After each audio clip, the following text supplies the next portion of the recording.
Эрхэмсэг ноёд хадагтай нараа.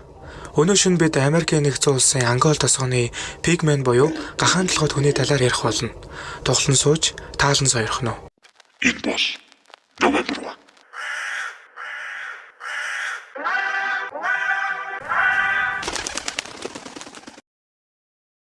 Вермонт мужийн Нортвилл, Техас мужийн Бонни Брейг үүрний ойролцоо, Жоржиа мужийн Хокинсвиллд пигмений домог алдартай.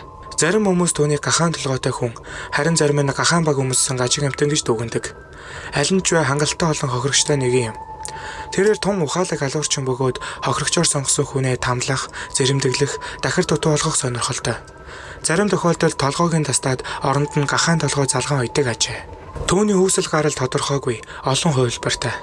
Нэдлгаанд орсон гахаан толгойг өмсөж, гаж хүслээ хангадаг, бодон гахаан дайралтанд өртөж амиалцсан хүн, эсвэл байкруудад нүүрээ зэрэмдэглүүлээ талхуурчин болсон, тэжээвэр гахаандаа идүүлсэн хөрхилтэй фермер гэх мэт пигмений төвхүүд олон. Нью-Йорк хотын Ангол хэмээх жижигхэн тосгон учир битүүлэг зүйлсийн далаар ам дамжсан яриа үе дамжсаар иржээ. 1867 оны 12 дугаар сард Буффало руу явж байсан галт тэрэг тосгоны яг гадаа замаас агарч Америкийн нэгдсэн улсын түүхэн дэх хамгийн олон хүн амиа алдсан аимшиг тосол болсон юм. Гүүрэн дээр байсан суудлын автомашинууд ангал руу унж улмаар 50 орчим хүн галж чадсан гэдэг. Хожим хойно 10 орчим жилийн дараа эмгэнэл илэрхийлсэн утгатай гашуудлын чулуу олон үлджээ. Энэхүү осол яагаад ч пигмений үүсэл гаралтай зайлшгүй холбогддог гин. Ангол тосгонд галлаанчуудын барьсан засмал замын тусгаарлагдсан хэсэгт пигмен үе үе үзэгддэг. Энэ нь төмөр замтай тун хойрхон газар юм. Хуучин цагт тэнд гахаан нэдлгааны газар байсан бөгөөд нэдлсэн гахааныхаа толгойг шорлон үлдээдэг байсан нь хожим хүмүүст ийм их гай авчирсан хараалсан гэж таамагладаг. 1855 онд галлаан засмал замын хажууд нэгэн гэр бүл нүүж иржээ. Осол болохоос өртөө 12 жилийн өмнө юм. Тэднийхээ Лорен гэх Хенри гэх хоёр сайхан хүүтэй байсан бөгөөд 67 оны осол гарах өдрийн өглөө тэдний хүүхдүүд нүүр сайж төмөр зам дагаж яваад хашаага засах сэтгэлээр төмөр замын хоёр цанглаа төмрийг салгаад авч харсан байгаа юм. Тэгээд дэрүүгээр өнгөрсөн эхний галт тэрэг 3 цаг 11 минутанд тосолдсон. Араас нь нэрж явсан 2-ын 2 галт тэрэг 40 метрийн гүн хавцал руу шидэгдэхэд хүрсэн. Хэдий 100% осол үүнээс олж гараагүй ч гэлээ хотын захиргаа энэ хэргийг нуун дарагдуулсан байгаа юм.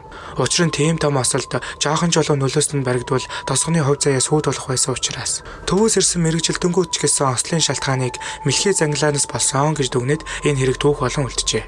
Эцэг эхийн ч нас барсны дараагаар Лорен Хенри хоёр насанд хүрж Хенри Ангол тосгоны төв рүү нүүж Лорен хуучин байшингаа засахаар төмөр замдаа үлдлээ. 1906 он. Шүн дунд гарсан учир битүүлэг дүүмээр хит хитэн байшин шатааж олон хүнийг хохиров. Маргааш өглөө Лорен тосгоноосоо бүр мөсөн явсан нь түүнийг сэжиглэхэд хүргэж Хенри дарамтолж байлаа.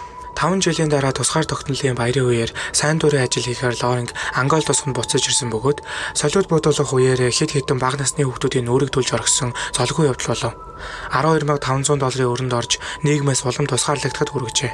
Тэгэж яваад аавын талын үеэл болох Бетситэй гэрлэж 1913 оны 4-р сард Уильямгийн хүүтэй болжээ. Дисфлазия гэх нүрийн хүн төлбөрийн гажиг нь хамар унж уруул сэтэрэхэд хүргэдэг. Цус ордолтын эмгэг юм. Хүү тийм өвчтөй төрсөн нь хийсэн үүлийн үр гэж тосгоныхоо шивнэлдэж байлаа. Уйлан багасаа л гадуур хогдож өссөн тул найз нөхөдтэй болж чадлагүй 90 цент төрөв.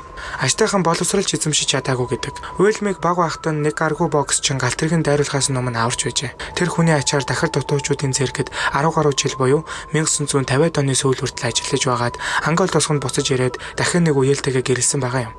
Ингээд баг Уильям төрсөн ба ихэр октоутай ч болсон гэж ярьдаг. Ихэр октоудын төрсний гэрчлэгийн олон зураг байхгүй учраас энийг тодорхойгүй мэдээлэл гэж үздэг. Тэд бүгд төмөр замын дэрэгдэх галлаан замын хажууд байрлах хуучин байшиндаа насыг барсан гэлцдэг. Нэлээд хэдэн жилийн дараа тэдний байшингийн чанх урдхан талд хогийн цэг байгуулагдаж баг Уильям тэнд ажилд оржээ. Тэр тун үг дуу цөөтэй их удаанаар хогийг овоолж юудын өмс мөдүүлэг нэгэн байсан. 1969 онд баг Уильям нас нөхцөж хууль бусаар төмөр замын хажууханд болж орхисон. Галлаан замын хажууд одоо хүртэл 3 булш нэр байцгаа оршин байгаа. 1969 оноос хойш Ангол тосгон улам бүр ханахуулсан гэдэг. Баг Уильямын үхлийн дараагаар хогийн цэгч татан богдож төмөр замтай хилэлсэн галлаан замын хажуугаар хүн битгийл нохоо шувууч онцгийн шаардлагагүй бол өнгөрч гарахаа болсон юм. Яг энэ үеэс л гахаан толгойд хүн буюу пигмен үзэгдэж эхэлсэн. Түүний түүх одоо хүртэл шинэхэн хэвээрээ байгаа. Хэрэв танд манай бичлэг таалагдсан бол лайк болон subscribe дараарай. Үүнтэй ижил төстэй контент үзмээр байвал November 1 channel-ыг сонгоорой.